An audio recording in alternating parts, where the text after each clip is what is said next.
Last episode में हमने देखा कि तोजी और गेटो की लड़ाई होती है और तोजी फाइनली मर जाता है। अब आगे थोड़ी देर बाद गेटो वहाँ पे आता है और देखता है कि तोजी की कर्स इन्वेंट्री स्पिरिट वहाँ घायल पड़ी हुई है।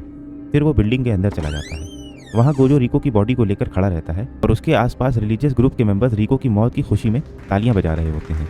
गोजो के चेहरे पे कोई एक्सप्रेशन नहीं रहता है और इसे देख के गेटो ये सोचने लगता है कि गोजो पहले जैसा नहीं रह गया। गोजो गेटो से पूछता है, अगर तुम कहो तो मैं इन सब लोगों को मार सकता हूँ, क्योंकि अभी मुझे कुछ फील नहीं हो रहा है। गेटो उसे मना कर देता है और कहता है कि इन सब चीज़ों का कोई फ़ायदा नहीं होगा, क्योंकि इनका लीडर पहले ही भाग चुका है। उस इंसिडेंट को 1 साल गुजर गए हैं और अभी अगस्त 2007 है। गोजो गेटो और शोको को अपनी एबिलिटीज़ दिखा रहा है, जिसमें उसकी इन्फिनिटी ऑटोमेटिकली एक्टिवेट हो जाती है।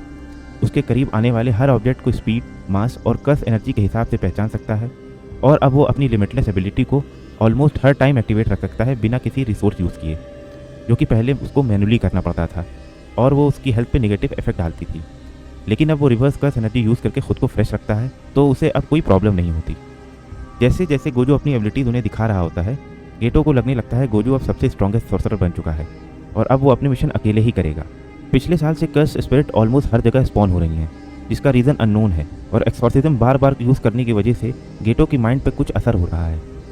क्योंकि गेटो कर्स स्पिरिट को एक्सरसाइज करके खुद एब्जॉर्व कर लेता है और वो फीलिंग बहुत ही घिनौनी होती है, ये सब चीज़ें उसे पसंद नहीं आ रही हैं और रिको वाले इंसिडेंट के बाद से उसका इंसानियत से विश्वास धीरे धीरे उठता जा रहा है। उन लोगों को रिको की मौत पे खुश होता देख उसको गुस्सा बहुत आया था, लेकिन वो अपनी जुजुत्सु सॉर्सरर की ड्यूटी नहीं भूला था और उन लोगों को उसने प्रोटेक्ट भी किया था। लेकिन जैसे जैसे टाइम बीत रहा है, उसके अंदर एक अजीब सा गुस्सा बढ़ता जा रहा है। गेटो नहा के एक रूम में बैठ के कुछ सोच रहा होता है, तभी वहाँ पे यू हाइबारा आ जाता है। वो गेटो को अपने आने वाले मिशन के बारे में बताने लगता है। तभी गेटो उससे पूछता है कि उसे सॉर्सरर बन के कैसा लगता है। यू रिप्लाई करता है कि वो किसी चीज़ में ज़्यादा दिमाग नहीं लगाता, उससे बस हर चीज़ में अपना बेस्ट देना है जिसमें दूसरों की मदद हो सके और यही उसके लिए काफ़ी है। वो लोग बात कर ही रहे होते हैं, तभी वहाँ एक लड़की आ जाती है और पूछती है कि तुम्हें किस तरह की लड़कियाँ पसंद है। गेटो उससे उसकी आइडेंटिटी के बारे में पूछता है, लेकिन हाइबारा उसे एश्योर करता है कि वो कोई विलन नहीं है और वहाँ से चला जाता है। फिर वो लड़की खुद को इंट्रोड्यूस करती है कि वो स्पेशल ग्रेड सॉर्सरर यूकी सुकोमी है। गेटो उसको जानता है कि ये वही सॉर्सरर है जो कभी कोई मिशन नहीं लेती और अलग अलग देशों में सिर्फ घूमती रहती है।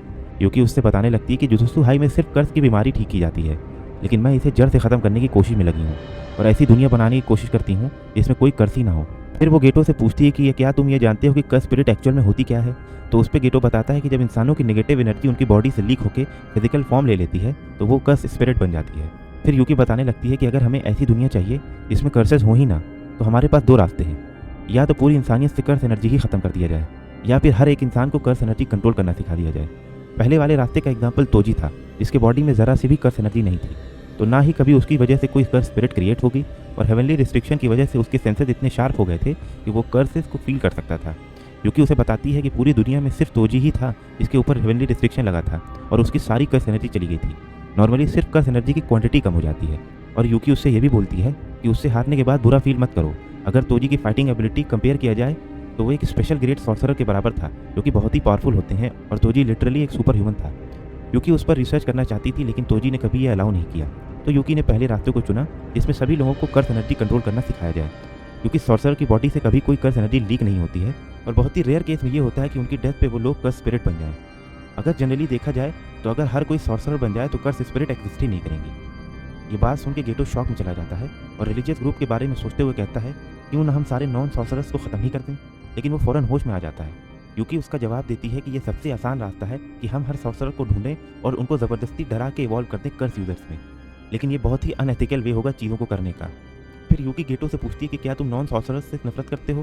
गेटो उसका जवाब नहीं देता है और कहता है कि मैं पहले ये सोचता था कि सॉर्सरर नॉर्मल लोगों की प्रोटेक्ट करने के लिए ही है, लेकिन कुछ टाइम से मैं इस बात से सहमत नहीं हूँ और सोचता हूँ कि इन लोग के प्रोटेक्शन के लिए लड़ने का कोई फ़ायदा भी है। यूकी उससे कहती है कि तुमको खुद एक डिसीजन लेना होगा, या तो तुम नॉर्मल लोगों को पसंद ना करो या तो तुम उस फीलिंग को रेजिस्ट करो।